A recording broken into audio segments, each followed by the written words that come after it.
Okay, so we can see that we're recording. So welcome everybody. And I want to welcome everyone to our very last 6 through 12 parent forum of the year. Before we even get started today, I really wanted to take a second and thank this team that has come on every Thursday to help support the rest of the faculty and all of you as parents. So I really want to just take a second from Adam to our two division heads, Chris and Flynn, and to Rick Colombo and Marshall Spooner and our Andy Ladezon here and Chrissy Colin-Brott. Of course, our mental health team, Laura Moore and Polly Beschenstein. It's really been just so nice to know that we can come on every Thursday as a community, come together, share ideas, share concerns, and try to work through this together. I also want to take a second just to thank the other people that have joined us, from our learning specialists to our physical education coaches to our tech people, all who've joined in to try to help support us as a community. So thank all of you very much. Parents, thank you for joining in every week as a community. And I'd like to just turn it over for a second to Adam Rohde.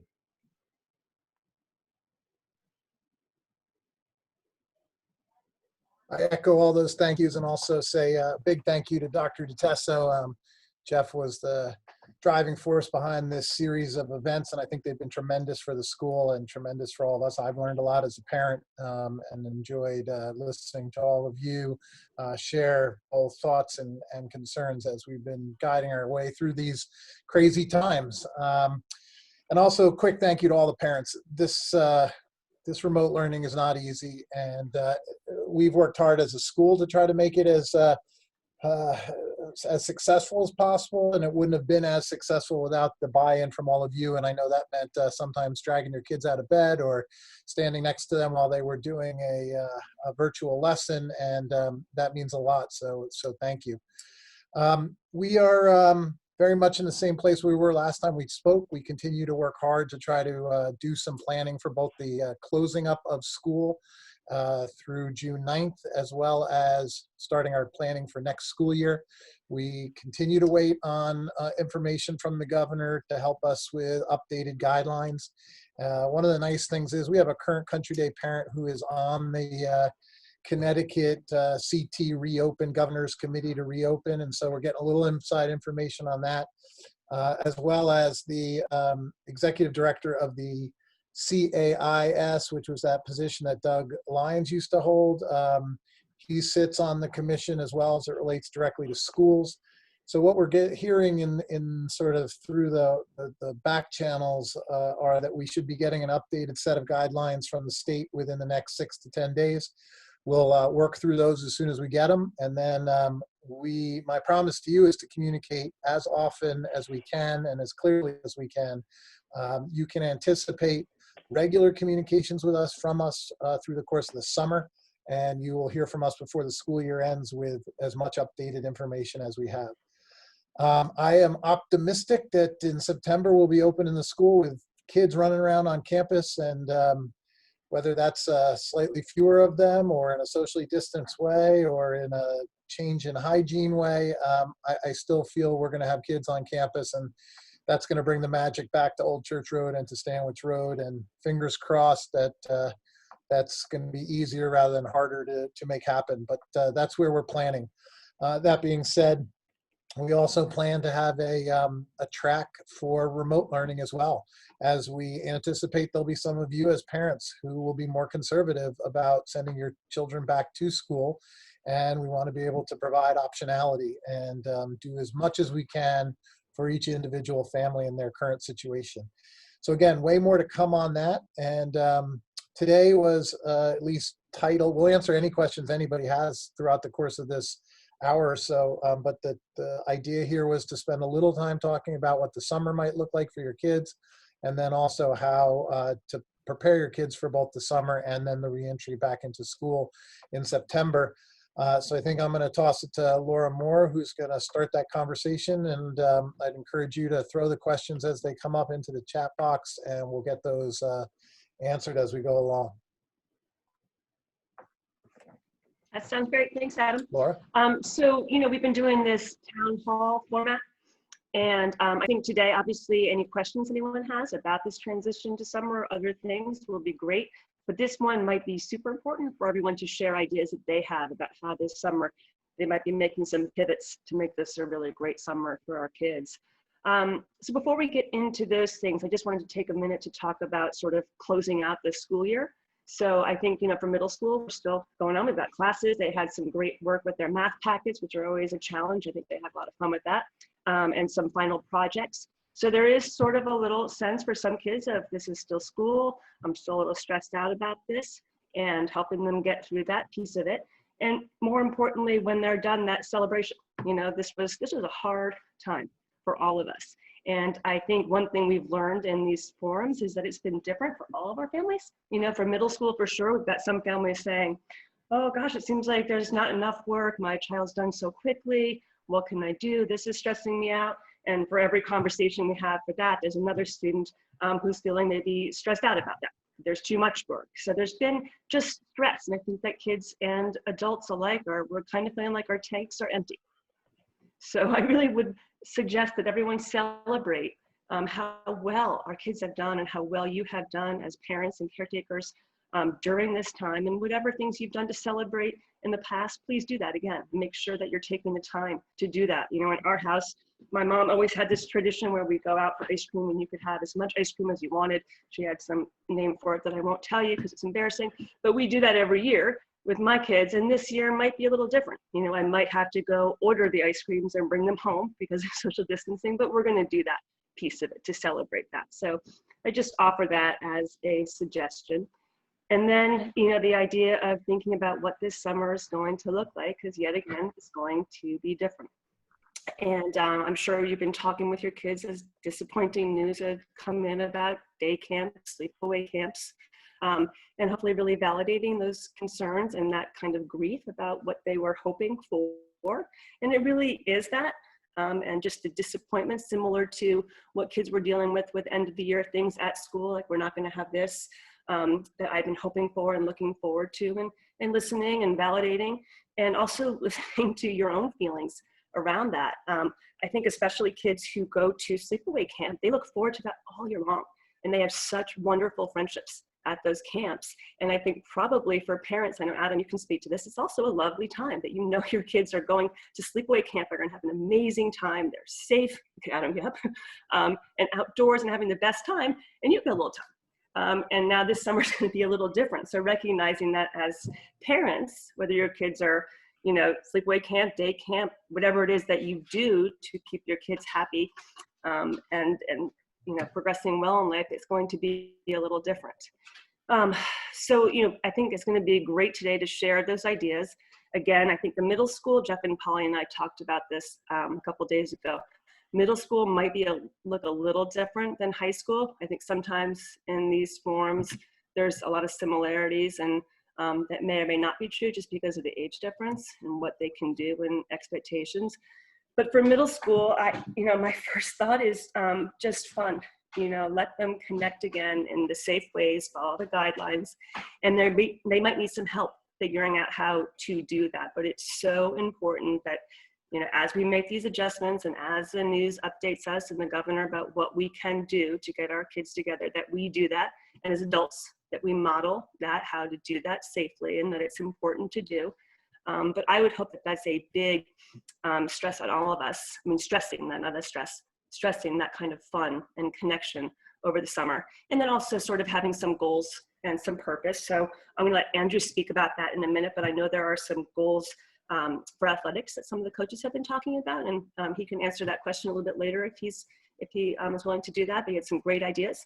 And the Exploration Lab, am I calling it the right thing, this summer? Amazing. I don't know if you've looked at what people put together, but Jackie and Matt Dandola, and I'm sure a host of people, put together an incredible selection. I think even as adults, there are things I would like to do. And there are things that you could do there so that your children, again, have that sense of purpose. We talked about even the younger kids, if you can do something along the lines of work. Now, I know they're too young to maybe go get a job somewhere, but if there are things you can do in just your neighborhood, like a lawn service, getting together and, charging families, I don't know, $5, $10 to weed the lawn or to wash some windows, whatever it is. but to make sure that the kids kind of have a purpose there as well. So I think that's kind of where I wanted to stop. And I think that part of the conversation I'm hoping is how to help, again, the kids make those connections again, because for some of our children, they're going to be chomping at the bit and have been and ready to go and don't need any kind of assistance in reconnecting in person with their friends. Whereas some of our other kids might need a little bit of help with that piece of it. And they might show a little bit of regression with that, and you may end up making some phone calls and things that even in February you wouldn't have dreamed of making, but of helping them to reconnect like that. Some of them may need a little help with that. Does anybody have anything they want to add? Jeff, I'm sure you've got some things that are more pertinent to high school. Yeah, I can jump into those. I don't know if Andrew, if you want to go first, would you mind jumping in? Sure, yeah. Hi, everyone. So I can speak for the basketball program. Both the middle school and high school coaches have been getting together, and we're working on a summer kind of workout plan to send out for different levels of basketball skill. Just something totally voluntary if the kids want to keep goals throughout the summer and work towards something. And I'm sure other coaches and programs have similar items to work on. So I would be on the lookout for those opportunities. Thank you, sir. So, you know, at the high school level, we're thinking about things a little bit differently. So please don't misunderstand. I want them to first take care of their emotional health. I think that is the number one thing that we have to be paying attention to and thinking about and focusing on. So if there are any concerns that parents are seeing, you know, as we come to the beginning of the summer with any social distancing or any kind of mood changes, or there's still being lack of interest in connecting or seeing their friends or engaging in activities that they used to like, please let us know. Reach out. We are still available, even though these parent forums are done. Myself and Laura and Polly, we are still available if you need us. So emotional health comes first. But the second piece that I really want you all to think about as parents is, how do your children begin to think of what story do they want the summer of 2020 to tell? What's the story that they want to tell? So you can imagine that many, many kids are going to write their college essays about the summer of 2020 and what did I do? So what story do you want your summer to tell? And you start thinking about what are the possibilities. And there are activities that are either going to be outdoor, if we're able to go out and get a summer job, or do some lifeguarding, or get an internship, or do a job shadow. So there are those external pieces. And then there's going to be a lot of things that they can probably do from home. What I can actually do is I can share with all of you later on. I have a little Google slide that I have a bunch of different links that you can click on and look at some of these different places that you can go, from internships, volunteer work, community service, that your teens can click on and try to find out where they might be able to, I don't know, sign up for some summer activities and get engaged. So we want to be thinking about how do they expand their summer, even though they might not be able to do nearly as much, but they can still tell a story. My advice to all of you is, it would be really easy to find 20 different little things for them to do.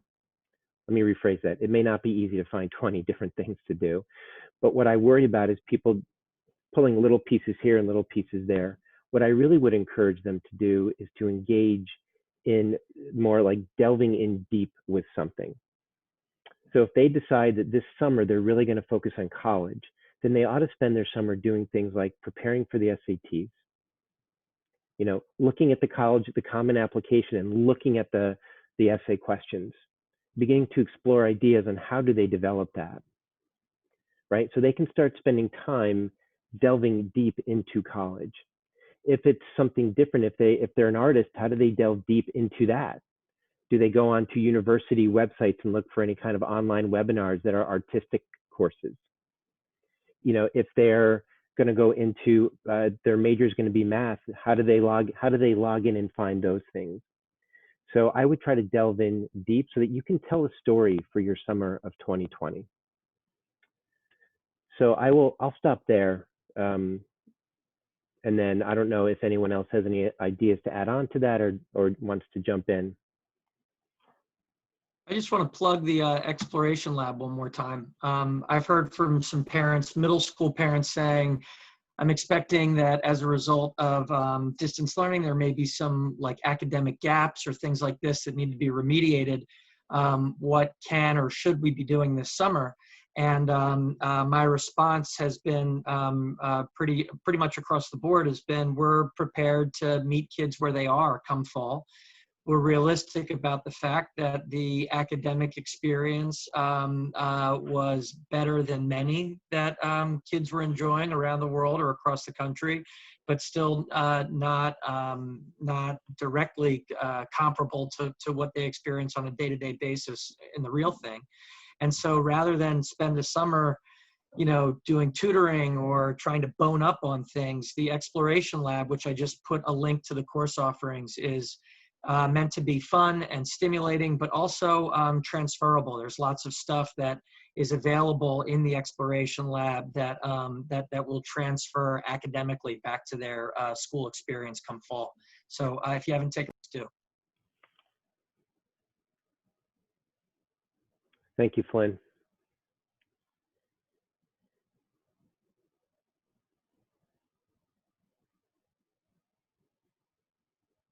Question in Jeff, the you had chat. asked me to read those questions. Do you want me to do that, or somebody else want to read them?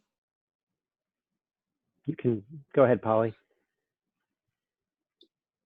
Okay, you keep breaking up. Sorry, maybe it's me. Upper school question, synchronous classes end today, and we received a detailed schedule for June 8th and 9th by email. However, I'm not clear about next week's schedule, June 1st and 2nd. Independently finalize POL, June 3rd through 5th, POL presentations. Do all students attend their peer POLs? Send that off to upper school. Yeah, I'll jump in on that, and if my audio is not good, Rick can certainly take over. So we put out the schedule today. We hope that clarified some things. Basically, the students have today, tomorrow, and Monday and Tuesday to finalize their presentations of learning. That's what it stands for. And to practice it with their advisor. Every student is required to meet with their advisor for about 30 minutes to practice their POL, as well as complete any coursework they may have in some classes. A lot of students are sort of cramming it all in right now, and that's understandable. Once the student does their presentation of learning, they are not required to attend other students' presentations of learning. However, every student has been given the opportunity to invite 2 to 3 peers to their POL. I don't know. I think if we were live, that would be pretty desirable option. But right now, at least the students, the POLs that I've been setting up, they've not indicated a willingness to open it up to their peers. We'll see if that changes. So once they present their POL, they have a reflection and a little survey that they'll fill out, and then they're finished with that, and they need to submit the final draft of the POL after their presentation. And then on Monday the 8th and Tuesday the 9th, we have an all-school assembly for Monday the 8th, and we have an all upper school assembly Monday the 8th, and an all-school assembly with Mr. Rohde on Tuesday the 9th. So that's what it looks like for the end of the year for us.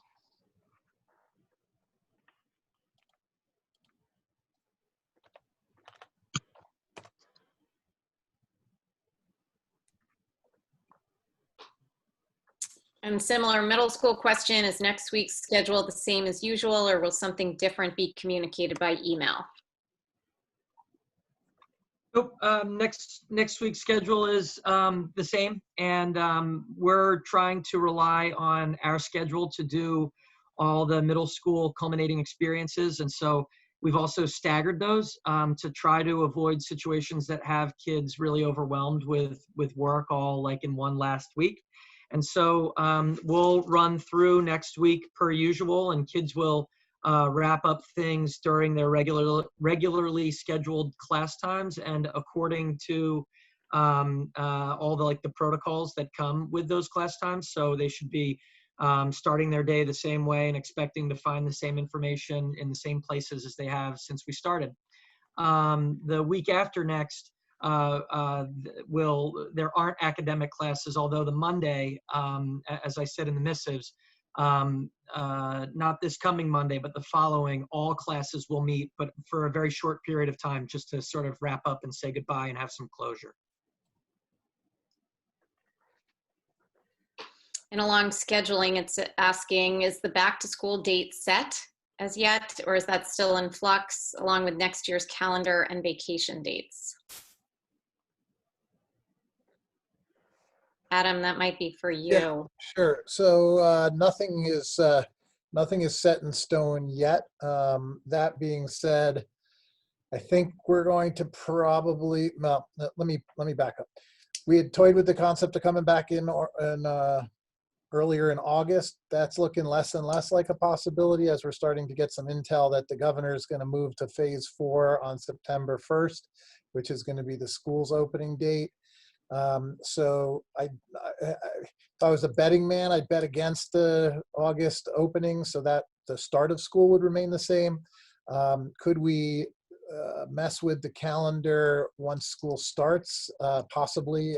By that I mean, if we saw the signs of a recurrence of a second wave of the virus, would we potentially do some of the calendaring that you're seeing happening in colleges, where they're taking time after Thanksgiving and not coming back till January? I wouldn't rule that out, but those would be more game time decisions as we have more information available to make them.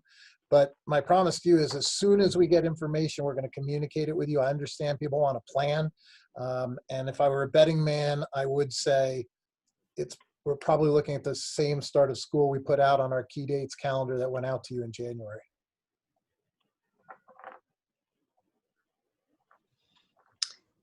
So here's a comment. The Summer Exploration Lab choices is an absolute work of art. The course choices cover so many interests and needs, and they all look fantastic. Thank you to everyone for creating such a thoughtful and fun summer plan. And then a comment a little bit later, also on that vein, says, I saw that the Catcher in the Rye was a Summer Exploration Lab option that could also include parents. It made me think that it would be an amazing thing to have a middle and upper school summer read that kids and parents could read and discuss together. One book for the community. I'm gonna jump in if I could. We, in the upper school, we did a one school read last year, and it was quite effective. We really, I think, enjoyed that, had good conversations, especially during our orientation time with the students. This year, we're going in a slightly different direction. We are choosing a common read by grade level, with 9th grade reading, 9th and 10th grade reading a common book, and 11th, 12th grade reading a common book. And we're looking right now at being able to get that out to you electronically, so you can just download the book, or your children can.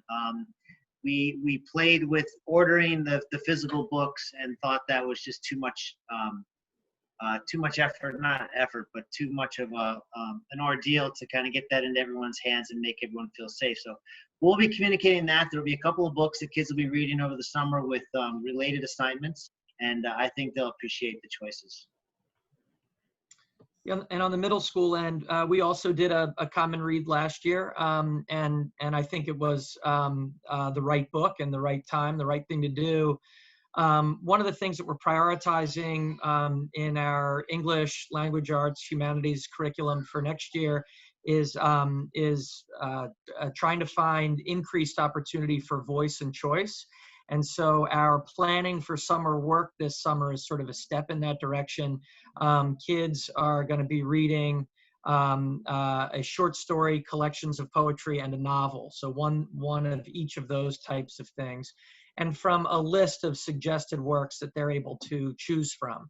And then there will be some amount of reflection and writing that is a common experience for them all, but we The English department in particular wanted to sort of have that be the first kind of experiment of a scattered choice read in the summer that kids will come back and dissect in their classrooms together, but they'll just dissect that stuff around or across thematic lines and less according to specific shared works. So we don't have a shared read in our planning, but I love the idea of kids reading, kids and parents reading together. And so, and have always suggested, I mean, not always here because this is year number one, but in my previous schools, that parents have the same books on their nightstands during the summer that their kids do, because it's just a great thing, and all school year long for that matter. It's great for kids to try out their ideas on their parents before they come and sit in a class or around a Harkness table and have to share them in front of their peers.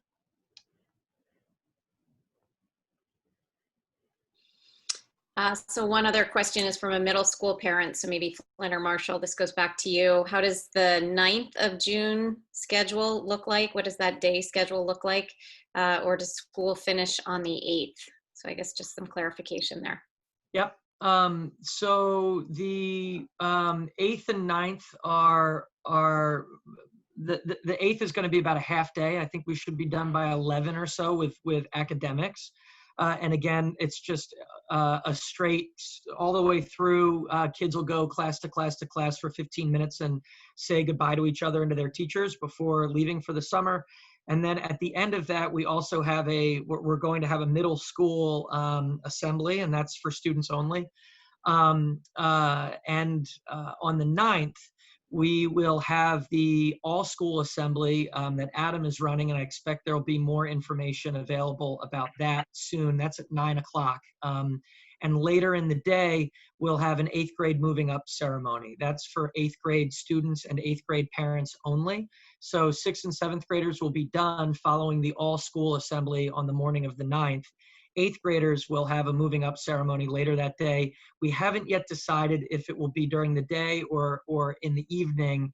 We're bouncing around the costs and benefits of both of those in terms of the availability of parents to join that. So stay tuned for in the next couple of days, we'll have that date, and probably in the missives this week, I'll be sharing the exact time of that. So that's what the 8th and 9th look like.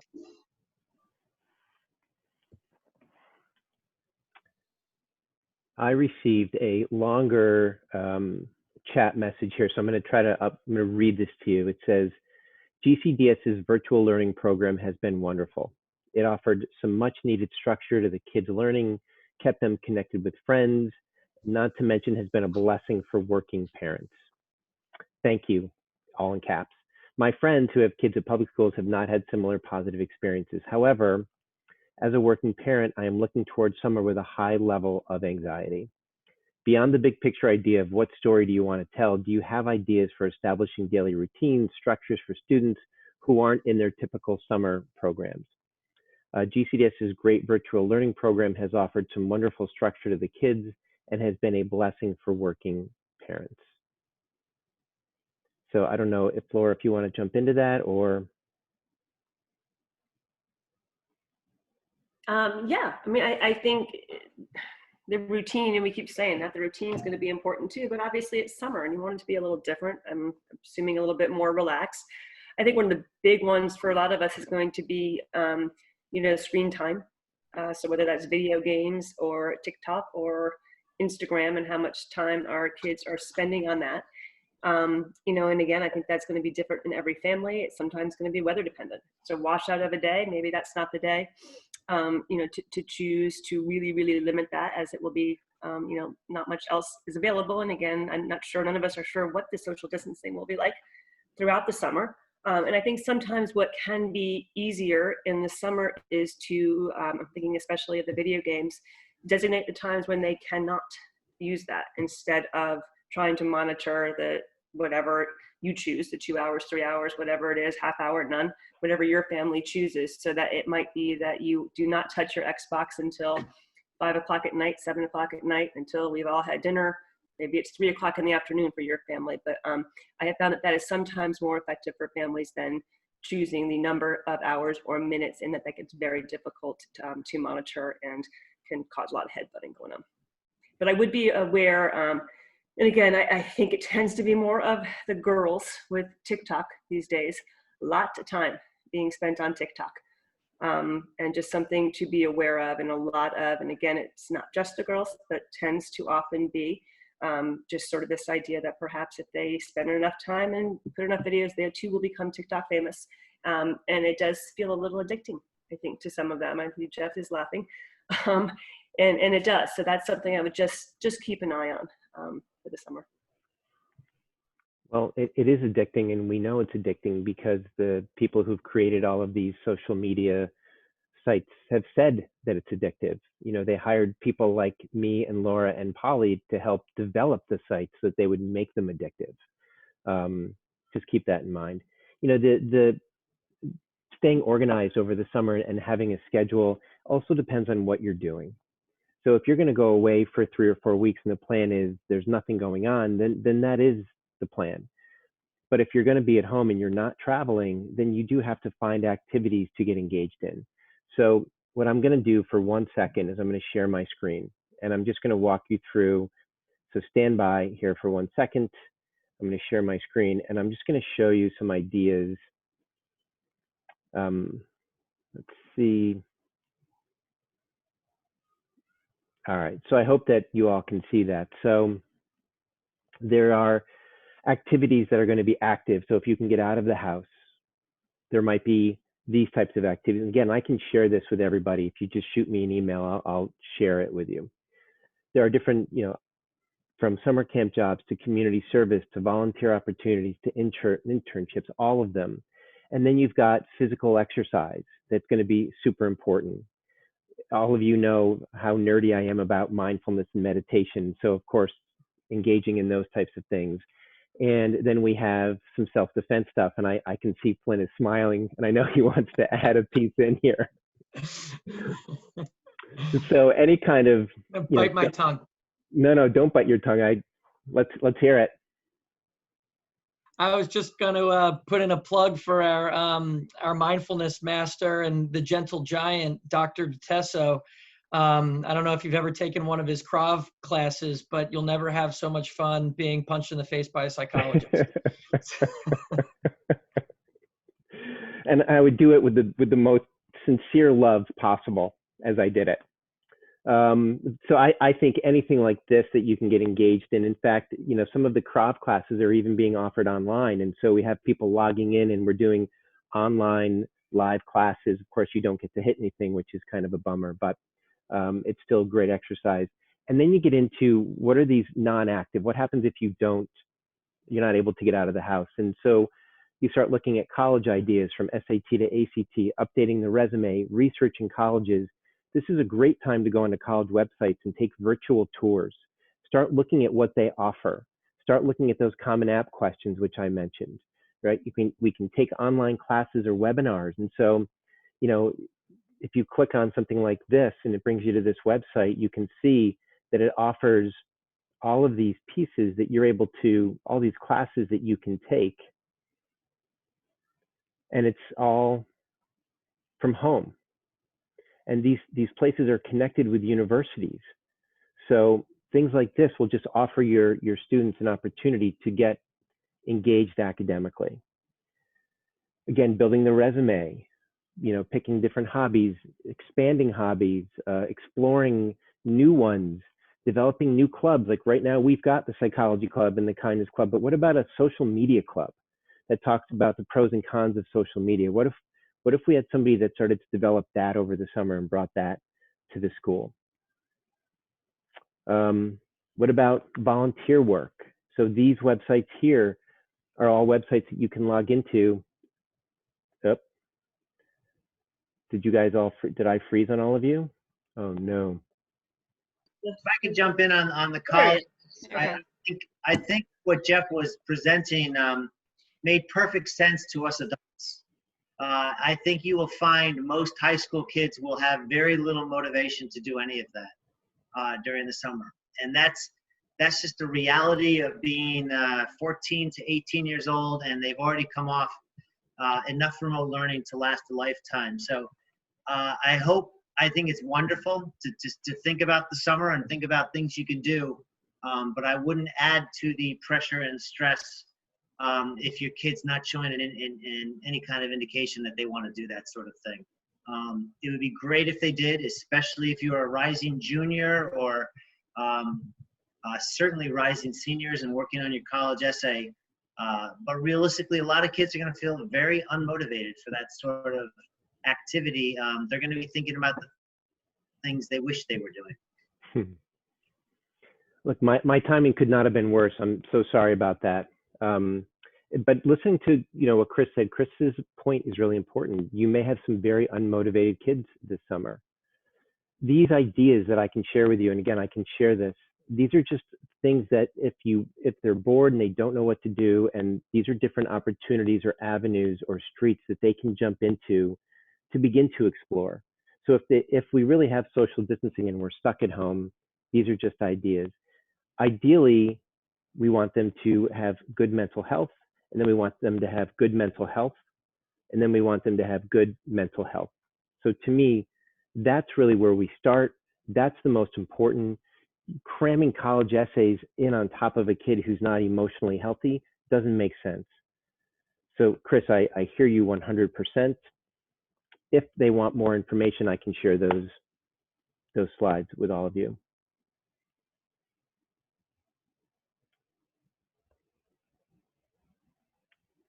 We've got another question. Is there a chance the school can throw out certain challenges during the summer that kids can spend time on, such as Tim Halstein's shot challenge or garden challenge or invention challenge or workout challenge, create a dance song performance?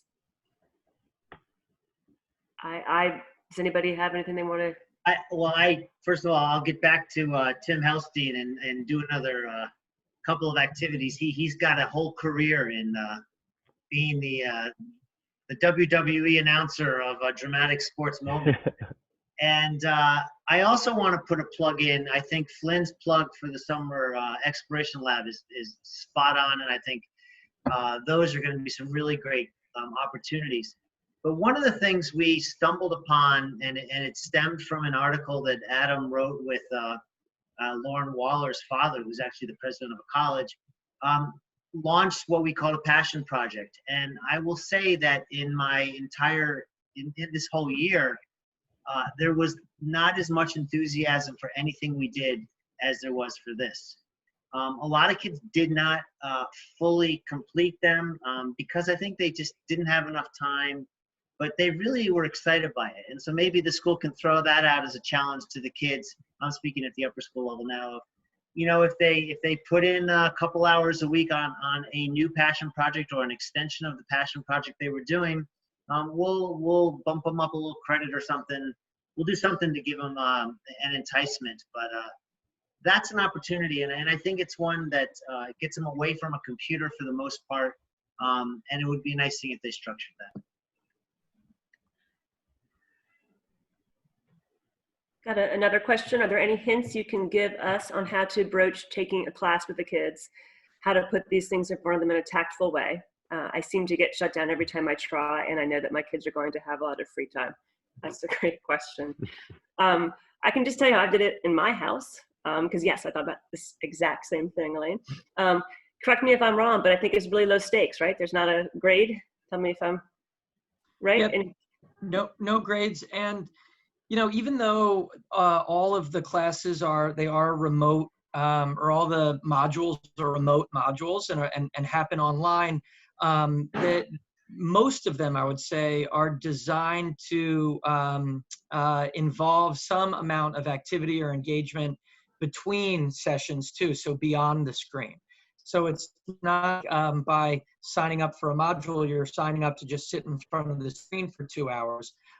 You might be checking in with a teacher for a period of time or with a cohort for a period of time, but before then going and engaging something away from the screen and then returning to it and reporting out on what it is that you've been working on.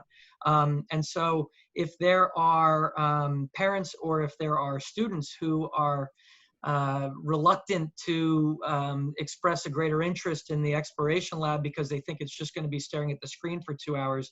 That's one source of reassurance that I think you could provide kids in that situation. Likewise, this is not meant, the exploration lab is not designed to be, nor is it meant to feel remedial or like school or stressful. They really are meant to be fun and I think very similar to like the master classes that we've been enjoying since we started remote learning. And so I think inviting your kids to look closely at the course catalog and pick out some that look fun and look like they might enjoy is a good starting place. And maybe browsing it yourselves and considering jumping into a couple, because there are more than just that one that are open to parents as well. And so doing them with your kids, I don't know if that incentivizes or disincentivizes. I guess it depends on, what day it is and which way the wind is blowing. But that's another thing to consider. Thanks, Lynn. And yes, Elaine, I think in my house, I first assured him that I would not be taking the same classes that he would sign up for, and that reassured him. I also went with looking through just amazing selections, and then choosing a few of the teachers that I know my son has bonded with particularly well over the years, and been like, hey, guess what Leday is offering? Guess what Coach Scanlon's offering? And I kind of went that way. And I did not get a flat out no. I got a, we'll see. That does sound kind of cool, but we'll see.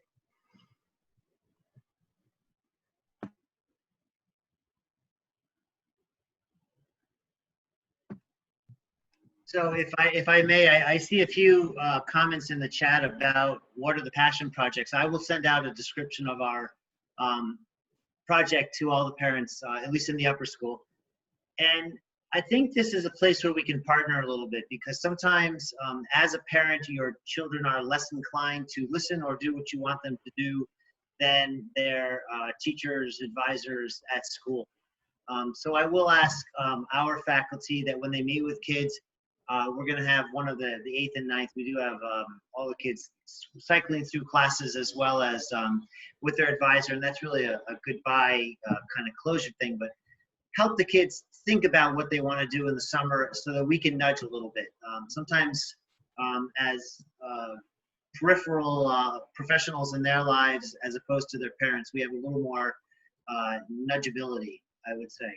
But the passion projects that some of the kids did really range. One kid, there was an island near his house. He went out with a neighbor and spent the hours cleaning it. Built a picnic bench with wood that he bought from Home Depot and made it into a nice little spot. And one girl wrote about she always wanted to play the ukulele and actually has one, but was afraid to start because she didn't want to feel judged. And the project pushed her a little bit to do that. And she's incredibly proud. She wrote a lot about this in her presentation of learning, incredibly proud of learning one song. There was another kid, there were a couple kids who wanted to learn guitar. There was one kid who built an app that he thought was going to be a whole how to deal poker and realized how incredibly complicated it was, but he made some progress. But in each case, the kid said, if I had had more time, if I had been able to sort of structure this more, I might have gotten into it. So that's the idea. It also dovetails with what Jeff was saying earlier about, finding that story for the summer, and maybe something like this leads into your college essay down the road, which is schools want to know that you took advantage of a bad situation. And that's actually the thrust of the whole article that Adam wrote. Schools want to know that you took advantage of a bad situation. You didn't skim the surface with 17 little ways to fill your time. You got into something and you kind of got into it deeply. That may not be the passion project, but it may be something that would help.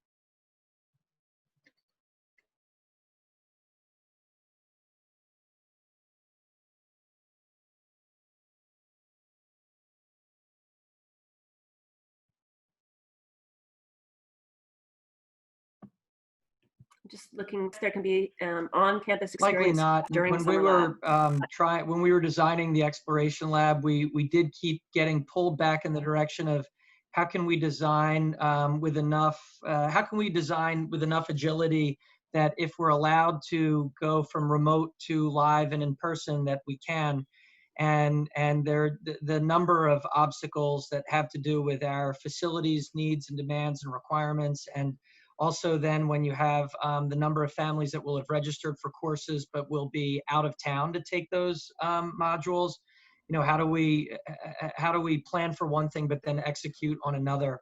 It just seemed like there were too many hurdles, and the fates are lined up against us in that point. I don't know if Adam he's not in my window anymore. I don't know if he's still on the call, but if he is, Adam, did I characterize that properly? 100%, right on.